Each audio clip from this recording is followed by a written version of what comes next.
On vous souhaite la bienvenue à ériclatour.com. Fin de session tant du côté que de Québec et Ottawa. On reçoit dans quelques instants le député Louis Lemieux, qui s'est fait raser les cheveux d'ailleurs avec le défi de t'être rasé le camp. Mais d'abord, on se transporte du côté d'Ottawa parce que la session n'est pas totalement finie avec la députée Christine Normandin.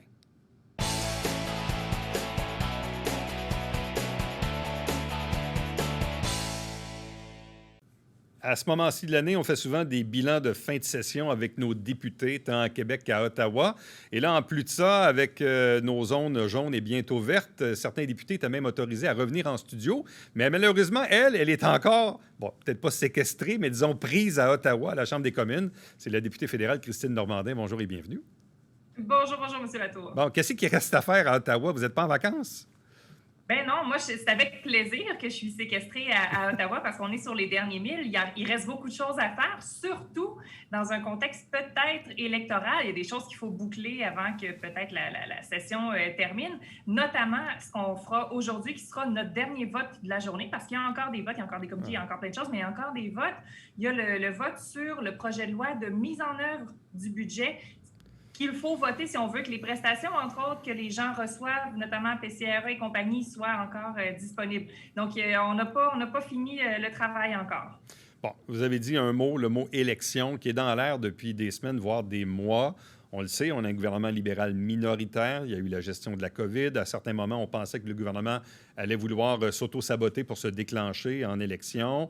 Mais là, le contexte est peut-être moins favorable. Après ça, une fois que les vaccins arrivent, ça change un peu. Visiblement, le NPD ne veut pas trop aller en élection et appuie le gouvernement au niveau du budget. Les conservateurs, on ne sait pas trop non plus s'ils veulent vraiment y aller maintenant. Fait que, bref, ça donne une drôle de situation. Mais là, pensez-vous vraiment revenir à Ottawa au mois de septembre pour la prochaine session ou si vous pensez que là, c'est vrai qu'on aura des élections fédérales? C'est tellement difficile d'essayer d'avoir une boule de cristal là-dessus. Puis on fait l'exercice, nous, à l'interne, on jase entre députés, voir qui pense qu'on aura une élection, qui pense qu'on n'aura pas une élection et pourquoi. Et il y a plusieurs scénarios qui se tiennent dans un sens comme dans l'autre, puis ils ont tous de l'allure. Il y en a plusieurs qui vont dire, les libéraux vont vouloir aller en élection parce qu'on ne pense pas que M. Trudeau veut faire un 4e mandat. Donc, s'il y a une fenêtre d'opportunité, ce serait maintenant pour aller chercher un 4 ans de plus. En même temps, est-ce qu'il y aura vraiment sa majorité? C'est ce qu'on souhaite quand on déclenche une élection et qu'on est minoritaire. Est-ce qu'il voudra plutôt conserver le pouvoir? Là, ce qu'on constate, c'est que M. O'Toole, le chef des conservateurs, plus on le voit dans les médias, moins il est populaire. Mais quelle meilleure façon qu'une élection pour faire connaître un chef qu'on souhaite détester d'une certaine façon? Il y a plusieurs scénarios possibles. Il y a même des scénarios un peu champ gauche qui sont évoqués. Par exemple, une autre prorogation. Peut-être que le gouvernement ne voudra pas être pris avec des projets de loi qui sont passés en 2e, 3e lecture, qui tomberaient advenant qu'on ait une élection, une nouvelle législation, mais une bonne façon de remettre le compteur à zéro, ce serait une prorogation avec par la suite nouveau discours du trône, nouveau budget et peut-être une élection au début de l'année prochaine. Tous les scénarios sont dans l'air. C'est assez difficile de savoir, mais on se prépare au cas où. Mais justement, de quelle façon est-ce qu'on se prépare du côté du Bloc québécois et vous-même ici dans le comté de Saint-Jean? Bien, en fait, nous, on est déjà en veille électorale depuis facilement février parce qu'on pensait possiblement un déclenchement autour du dépôt du budget. S'il y avait un vote de confiance qui ne passait pas, la 3e vague en aura visiblement décidé autrement. Donc, on est déjà là-dessus. Les budgets de campagne sont déjà préparés. On est toujours en mode financement. Il y a de la préparation du quotidien d'une campagne. Les photos sont prises. Les investitures vont bon train aussi au niveau du Bloc québécois. On a à peu près la moitié de nos candidats qui sont déjà investis. Donc, le démarchage est fait. Nos programmes sont en peaufinage. Donc, on sera prêt à décoller si besoin est. Comme dirait François, je suis comme un boxeur qui ne sait pas s'il doit continuer à aller au gym ou qui se permet de se prendre un gros 4 litres de crème glacée. Mais il y a pour le gym en attendant. Mais en même temps, le gouvernement envoie des drôles de signaux parce que, vous l'avez dit tantôt, quand un gouvernement minoritaire déclenche l'élection, c'est parce qu'il souhaite aller chercher sa majorité. Or, le comté de Saint-Jean, qui a déjà été représenté par un libéral fédéral, on a l'impression que le parti du gouvernement en ce moment fait un peu un X sur le comté de Saint-Jean. Vous n'avez toujours pas d'adversaire, alors que c'est le gouvernement lui-même qui contrôle un peu l'agenda là-dessus. C'est un peu surprenant que vous n'ayez qu'un adversaire du NPD à ce jour. Effectivement, puis on a l'impression que même le gouvernement lui-même ne sait pas s'il va déclencher l'élection ou pas. Peut-être qu'ils ont des sondages à l'interne qui les montrent un peu plus fort que les sondages nationaux qu'on a présentement, puis les projections qu'on a qui les montrent en terrain minoritaire. Peut-être qu'ils sont un peu mieux placés qu'on pense. On les connaît aussi pour être très, très bons en campagne. Ils sont capables de gérer le narratif d'une campagne et de bien paraître. Peut-être qu'ils miseront là-dessus. Peut-être que les gains qu'ils souhaitent faire ne sont pas nécessairement dans des circonscriptions acquises au bloc ou beaucoup moins. Mais et on a l'impression que la joute va jouer beaucoup en Ontario aussi, peut-être un petit peu plus qu'au Québec. Ça va être quoi l'enjeu de la prochaine campagne électorale? Puis ça va être quoi les thématiques que le Bloc québécois va vouloir amener ou encore une fois de justifier son utilité à Ottawa? Bien, je pense que de notre côté, on n'échappera pas, on ne pourra pas passer à côté de la question de la défense du français. Là, on en parle beaucoup présentement avec le projet de loi 96 à Québec, le projet de loi C-32, justement, amené en toute fin de législature par les libéraux. On se demande s'ils n'ont pas fait exprès, finalement, d'en faire une espèce de preuve d'intention sans que ce soit quelque chose qui sera attaché.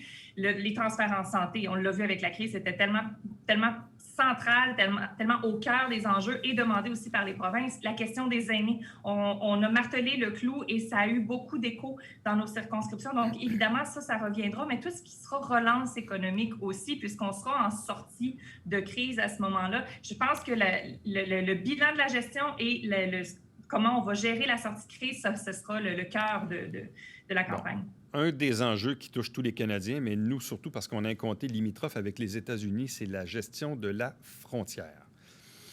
Quelle est l'opinion du Bloc québécois sur la suite des choses? Est-ce qu'on doit ouvrir? Si on ouvre, est-ce qu'on le fait conditionnellement? Si oui, quelles conditions on fixe? Bref, quelle est l'opinion du Bloc là-dessus? En fait, nous, ce qu'on souhaite, c'est évidemment que ce soit fait de façon intelligente. Là, c'est une évidence. Puis c'est ce qu'on avait reproché aux libéraux au début de crise, de ne pas avoir été assez vite sur le piton, tellement que c'était la mairesse de Montréal qui devait se charger du trafic à Dorval.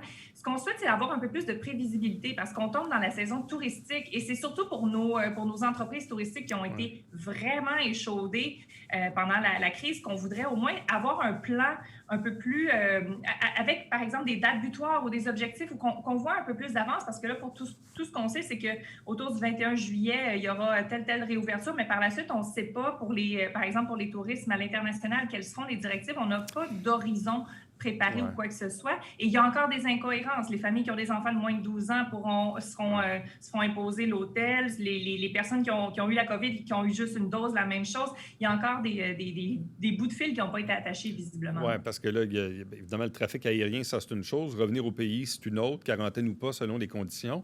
Au niveau de la frontière terrestre, ça, évidemment, ça nous concerne, nous, ici, directement. Mais êtes-vous favorable à l'instauration ou l'application d'un passeport vaccinal des deux côtés? C'est-à-dire que si on rentre aux États-Unis ou si on revient au Canada, mais qu'on a eu nos 2 vaccins, est-ce que vous êtes favorable à ça et qu'on puisse le prouver? Bien, je pense qu'on n'aura peut-être pas le choix que de se pencher sur la question et possiblement éventuellement d'en avoir un, puisqu'on voit que c'est ce qui est la tendance à l'international. On serait bien mal barré d'être les seuls à ne pas avoir de passeport vaccinal si à l'international, il en faut un. Parce que quand on sort du Canada, c'est pour aller en quelque part où il nous faudra un passeport vaccinal. Alors, la réciproque serait logique. Donc, je pense que c'est des enjeux qui vont se jouer beaucoup en s'alignant sur ce qui se fait à l'international. Bon, localement, ici, dans le comté de Saint-Jean, est-ce qu'il y a des enjeux particuliers auxquels vous souhaitez vous attaquer dans les prochaines semaines ou d'ici l'élection, qui feront partie, disons, de la thématique de la prochaine campagne électorale?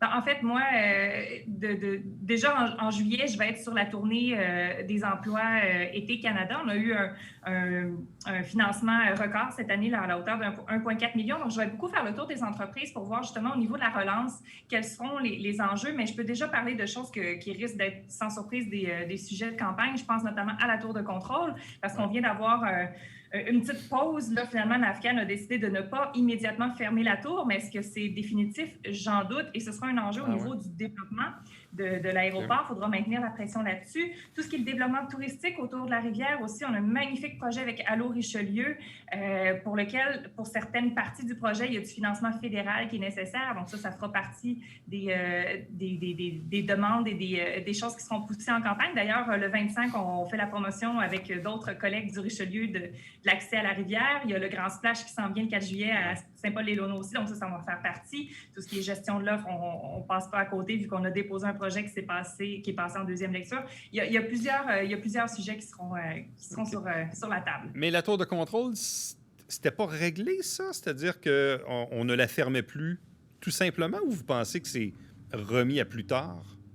Bien, en fait, la façon dont je le comprends, c'est que ce qui a été beaucoup plaidé par les différents députés qui ont des tours de contrôle dans leur circonscription, c'est qu'il était trop tôt pour prendre cette décision-là, parce qu'évidemment, avec le contexte de la crise, le nombre de mouvements aériens qui justifient le maintien de la tour a diminué. Donc, ce qu'on a dit, c'est pouvez-vous au moins attendre et faire le processus aussi de façon adéquate? Ça a été fait un peu en accélérer les études par NAVCAM, comme si la décision était déjà prise et qu'on court-circuitait un peu le processus d'études. Donc, nous, c'est ce qu'on a demandé. Bien, attendez au moins qu'on puisse voir comment ça va se passer au sortir de la crise et qu'on fasse correctement. Mais je pense qu'il y a encore des velléités de fermer la tour à Saint-Jean puisqu'on n'est pas encore aux 60 000 mouvements aériens nécessaires pour qu'il y ait un maintien. Et NAVCAM a perdu beaucoup de revenus pendant la crise aussi. Bon. C'était une question financière plus que sécuritaire. Au niveau du volet plus militaire avec la garnison et surtout le collège militaire, je sais que là, c'est une technicalité. C'est le gouvernement du Québec qui a passé un projet de loi rapidement là, pour que le collège militaire puisse retrouver son statut universitaire. Ça a passé assez rapidement à l'Assemblée nationale.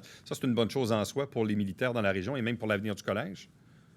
Absolument, oui. Et c'est quelque chose qu'on souhaitait aussi au Bloc, qu'il y ait un retour de la formation universitaire et que ce ne soit pas que Kingston qui ait cette capacité-là de former les cerveaux militaires, mais là, on a la capacité de le faire en français. Et ça permettra peut-être dans le futur d'avoir davantage de corps de métier francophones au sein de l'armée, ce qui est loin d'être une mauvaise chose. Bon, bref, les choses s'enlignent. Et peut-être rapidement, là, on voyait d'ailleurs à la une du Canada français que le Fort Lennox est encore fermé pour une 4e saison d'affilée. Est-ce qu'il y a des enjeux particuliers avec Parc Canada? À ma connaissance, non. J'imagine qu'au niveau des réparations, rénovations, bon, d'une part la pandémie, d'autre part le coût des matériaux, ça n'a certainement pas aidé. Et l'aspect touristique reste qu'on est un peu plus limité au sein du bassin de tourisme. Est-ce que tout ça mis ensemble justifie qu'on maintienne le Fort Lennox fermé? J'imagine que ça a pesé dans la balance, en effet. Bon, bien, Christine Normandin, merci beaucoup. Bonne fin de session à Ottawa, à la Chambre des communes aujourd'hui. Puis au plaisir de se croiser quelque part dans le comté cet été. Ça me fera plaisir. Merci. Reste avec nous. Au retour, on reçoit le député de Saint-Jean à l'Assemblée nationale, mais il est ici à Saint-Jean. C'est Louis Lemieux.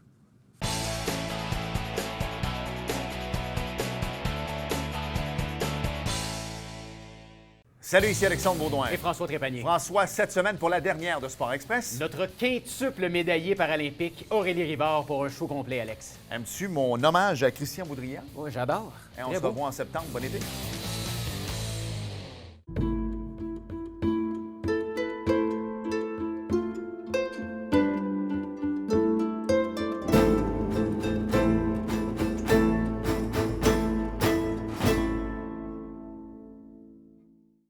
Mesdames et messieurs, bonjour et bienvenue à la Justice entre nous. Mon nom est Serge.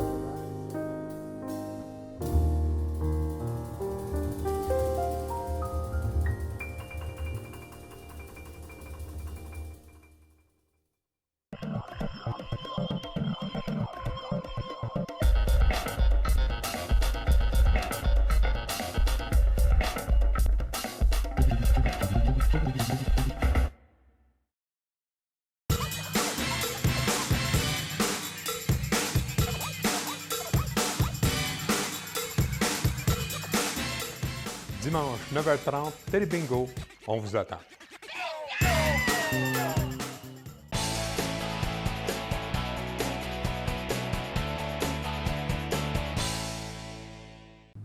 La beauté d'être en zone jaune et bientôt verte, c'est que les députés ont maintenant vraiment l'autorisation de venir nous voir en studio. C'est le cas de Louis Lemieux, député de Saint-Jean. Bonjour et bienvenue. Monsieur le mentor. Quelques cheveux en moins. Salut, Éric. Beaucoup de cheveux en moins. En fait, j'ai fait, pas la gaffe, parce que de toute façon, j'étais rendu là, pour le défi tête rasée. On m'a offert, au moment d'ouvrir le rasoir, je me suis fait dire 1 ou 0. Moi, j'ai dit 0. Oups là, la différence, toi. Oui, il y a une différence, hein? Oui, pas de différence. Je me surprends encore quand je me regarde dans le miroir le matin, mais je suis encore aussi ému que je l'étais à ce moment-là. Tu sais, Éric, c'est 16 000 quelques dollars, et puis comme les gens peuvent continuer de donner, après la fermeture du rasage, on va peut-être aller chercher 20 000 $. Comme présidence d'honneur, j'en suis assez fier, mais c'est 130 000 $ qu'on a été recueillir dans ces activités-là ce printemps. Et le geste de se faire couper les cheveux? C'est le symbole. Moi, c'est ça qui me touche.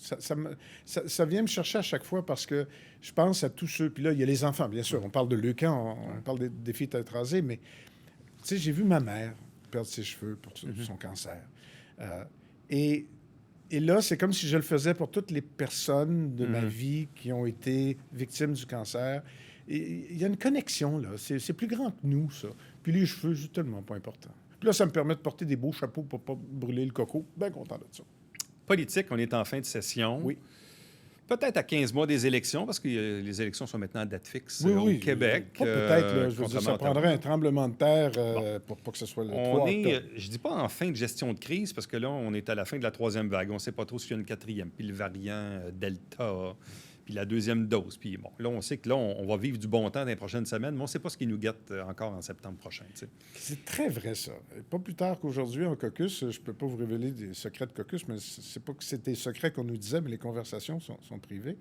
Mais, tu sais, on disait, bon, l'été, on va faire ça à l'automne. Tu sais, on veut se retrouver en présentiel au Parlement. J'ai dit au premier ministre, j'ai hâte d'être assis dans mon siège au Parlement puis de vous entendre.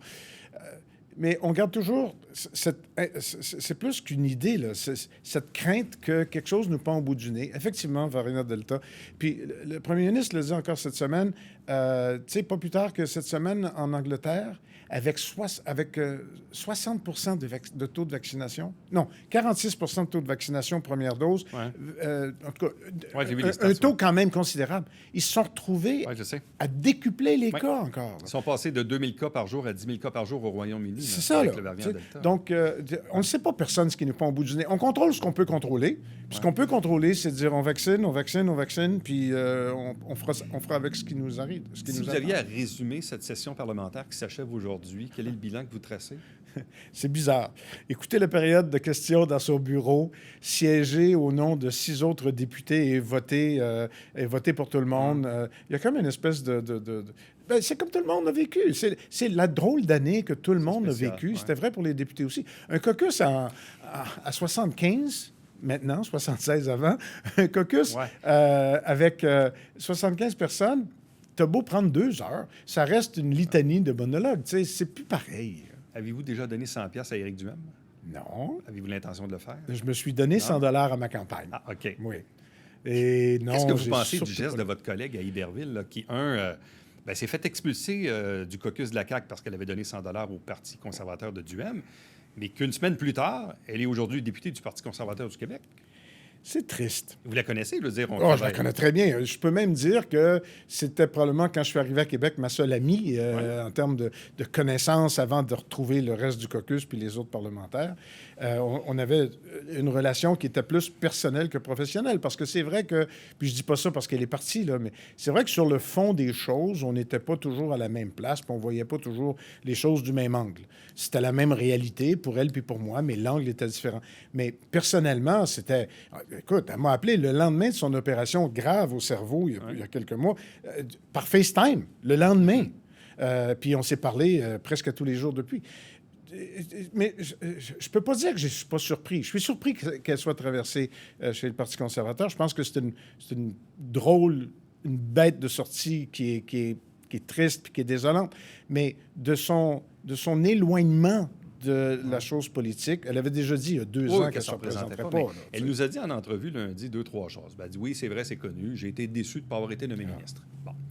Mais elle dit j'ai pas aimé dans les derniers mois la façon dont mon parti, la CAQ, a expulsé un peu Sylvie Damour de son siège de ministre des Affaires autochtones. Elle dit alors que c'était pas de sa faute.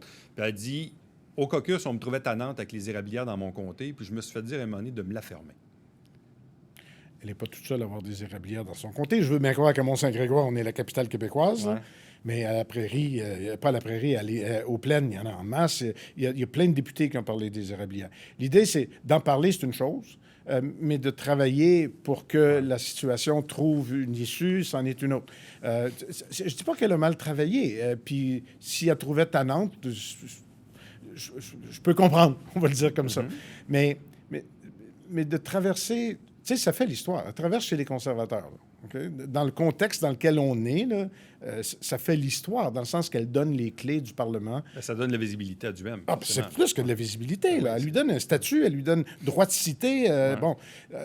Et ça, ben, elle ne mange pas de ce pain-là quand elle parle de la vengeance. Alors pourquoi? C'est quand même pas pour des convictions profondes. En tout cas, si c'en est, elles viennent de pousser. Là. Dans les enjeux locaux. Oui. D'ailleurs, on le voyait à la une du Canada français cette semaine. On savait qu'il y avait une pénurie dans le monde de la santé. Mais là, la pénurie, en tout cas à l'hôpital du Richelieu, semble être vraiment criante. Richard Deschamps parlait d'une fermeture d'une 40aine de lits là, pour cet été. C'est majeur, là. J'ai réuni il y a 3 mois la plupart des intervenants de la région, mais surtout de Saint-Jean, avec Richard Deschamps, le PDG du CIS, pour qu'il nous présente la nature du problème, parce que c'est pas juste le CIS qui peut le régler, c'est pas le ministère qui va le régler. Il y a un problème d'attraction et de rétention du personnel de la santé au HHR. C'est aussi simple que ça. Pourquoi? C'est plus historique que contemporain. Tu sais, il y était une époque où il y en avait beaucoup de monde, puis que ça paraissait moins. Là, maintenant qu'on est en pénurie partout, ça fait plus mal ici. Mais c'est clair que le HHR souffre de ne pas être capable d'un gros roulement, d'abord, en partant. Et moi, Richard Deschamps du CIS est venu nous demander de l'aide, il nous a expliqué le problème, mais on a aussi posé des questions en disant, c'est-tu parce que c'est vous autres qui venez les chercher au HHR et les amener ailleurs? C'est-tu parce qu'il y a une espèce de compétition entre les centres hospitaliers? Il y a plusieurs réponses à ça. Le milieu, c'est pas évident. Tu sais, les premières réponses qui sont venues spontanément aux gens autour de la table, c'est, ben on devrait donner peut-être un congé de taxe de bienvenue à des employés du système de santé qui viennent s'installer à Saint-Jean. Tu peux pas faire ça, là. C'est pas là que ça se passe. Mais il y a sûrement une façon de souhaiter plus la bienvenue aux gens qui vont venir ici. Là, bon. Là vous avez fini par inaugurer le Pont-Gouin. Oui. Mais le Pont-Gouin qui va rester le Pont-Gouin, d'abord. Oui, ça, c'est la bonne nouvelle du jour. Personnellement, je suis assez d'accord avec cette nouvelle. On aurait pu rajouter le maire. Ouais. Bon, c'est une tendance de ces années-ci avec le pont. Là, on vous a vu inaugurer la fameuse piste cyclable qu'on attendait tant depuis très longtemps. Oui, parce que le pont, on va s'entendre, ça fait un an. Là. Mais la piste cyclable, j'avoue que moi-même, quand j'ai vu les photos, quand on est descendu prendre les photos, j'ai fait « Oh, wow! Ça a de la gueule! » Puis, effectivement, ce sont de belles installations. Mais là, il reste encore une réparation à faire, parce qu'on a reçu la dame du MTQ en entrevue ici qui nous disait qu'à la fermeture de la voie navigable à l'automne, parce que là, le pont-levis, de ce que j'ai compris, il va être plus vite que l'année passée. Mais pas encore aussi vite qu'il devrait l'être. Parce qu'on est sur le système d'urgence. Puis la seule raison pour laquelle il est plus vite, entre guillemets, c'est qu'il ne montera pas à 70 degrés. Il va monter seulement à 35 degrés, ce qui est amplement suffisant. OK? Donc, tu viens de sauver du temps. On est encore sur le système d'urgence. Puis oui, depuis le jour 1, quand ils ont installé ça, il y a une pièce qui a brisé dans tout le système de levage, une élingue. Et depuis ce temps-là, ils sont en train de se demander, c'est-tu la conception, c'est-tu l'installation? C'est un vice de conception? Bien, c'est ça qu'on ne sait pas. Et puis, les expertises très poussées sont en cours parce qu'il y a plusieurs millions de dollars là-dessus. Est-ce que c'est la faute de la conception? Est-ce que c'est la faute de la façon dont elle a été manufacturée? Est-ce que c'est la faute de l'installation? Tout ça est en étude. Mais ce qu'on s'est dit, c'est on continue, là, on va travailler, puis le pont est ouvert, puis après ça, on réglera ça. Là, les gens de Saint-Jean, principalement, ont vécu, disons, des périodes de trafic assez intenses avec la fermeture du pont, puis les travaux à Iberville, puis les travaux mon pont sur de la 104 n'a pas aidé non plus. La 104 à l'Acadie, puis Séminaire. Puis même quand on a posé la question au maire Laplante, on disait c'est possible que la ville puis que le MTQ, tu parles un peu? Puis finalement, la réponse était écoutez, c'est ça, il faut vivre avec. Tu sais, il y a 5 ou 10 ans, le MTQ et la Ville de Montréal ont révolutionné le monde en s'organisant pour essayer de limiter les choses, les dégâts peut pas se faire chez nous, ça? À Montréal. Chez nous, je pense qu'ils se parlent parce que je sais très bien qu'ils se parlent parce qu'au MTQ puis à la Ville, il y a plusieurs dossiers, puis ils sont obligés de se parler pour régler des affaires. Là, il y a eu une espèce d'alignement des astres. Tu sais, le pont de la 104, ça n'a rien à voir avec ce qu'on vit en ville, là. Bon. C'est juste que pour quelqu'un qui arrive de la prairie, qui traverse le pont... Puis après ça... Mais on ne pouvait pas attendre pour le pont de la 104. Au contraire, on était tellement contents de l'avoir. Tu te rends compte? Oui, pour le trafic lourd qui est sur la 104. Là. 2 ans, 2 petites années après avoir compris que le pont était fragile puis qu'il fallait le réparer, alors qu'il n'était même pas prévu qu'il y ait des travaux dessus pour les 5 prochaines années, il va être prêt à l'automne. C'est merveilleux, là. C'est inespéré. Mais là, quelqu'un qui passe par la 104 pour s'en aller à Iberville, puis que le pont qui est fermé pour des travaux, puis qu'il y a des travaux... Regarde, c'est fou, là. Parlons un peu d'éducation. Bon, le collège militaire, on le sait, va avoir son statut universitaire. On s'en est déjà parlé. Là, vous avez aussi annoncé une nouvelle par rapport au cégep? Oui, on a annoncé ça ce matin. Pour les petits curieux, on enregistre mercredi. Oui. C'est une très bonne nouvelle, mais c'est une toute petite nouvelle. C'est 100 000 Mais c'est fondamental parce que c'est dans un programme de génie agricole et il n'y avait pas assez d'inscriptions. Mais il y avait plein de demandes pour ces travailleurs-là qui vont sortir de là. On est en pénurie.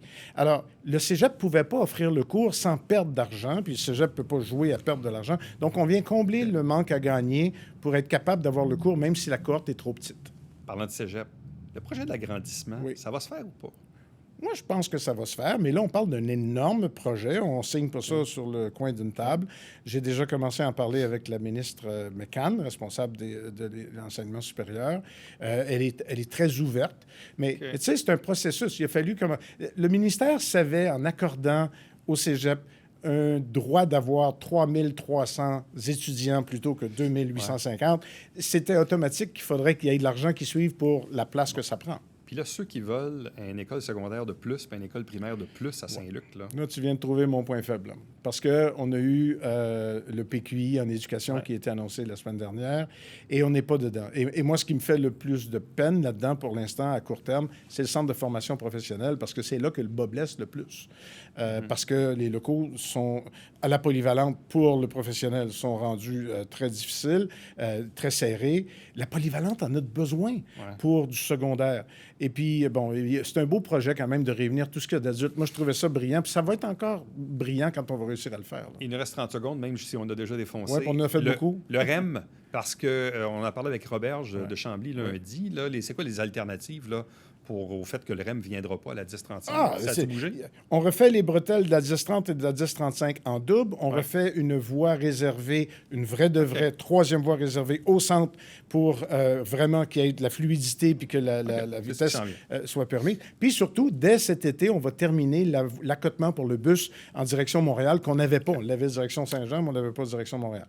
Bon, ça fait plusieurs questions que tu me poses. Finalement, OK, d'abord. Qu'est-ce qu'on dit? Bon été? Bon été? Oui. Bonne Saint-Jean, bon été? Oui, parce que c'est la Saint-Jean en plus demain. Bonne Saint-Jean. Salutations. Reste avec nous. Au retour, le mot de la fin.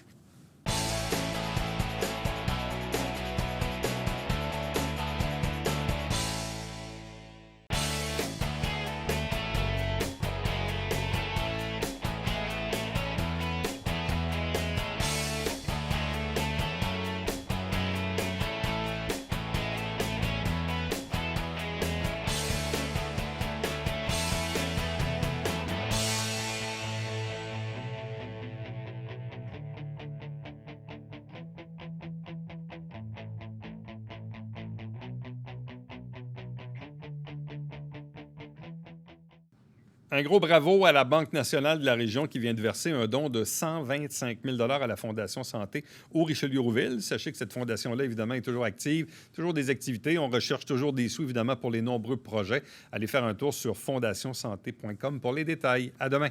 Bye-bye.